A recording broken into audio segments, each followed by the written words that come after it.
Alam mo ba na ang pinakamodernong aircraft carrier sa buong mundo ay gawa ng Amerika?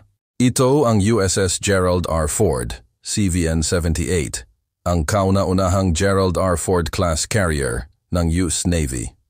Mas advanced ito kumpara sa lahat ng naunang carrier. Gumagamit ito ng Electromagnetic Launch System EMALS sa halip na lumang steam catapult. Mas mabilis, mas mahina sa maintenance at mas epektibo. Kaya nitong mag-launch ng mas maraming eroplano kada araw, higit sa 75 aircraft ang kayang dalhin. May nuclear reactor ito na kayang paandarin ang buong sistema nang walang fuel stop ng ilang dekada. May advanced radar systems at better defense weapons para sa mas malawak na operasyon.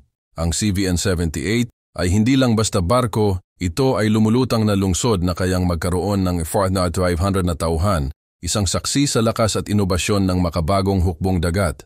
Follow for more.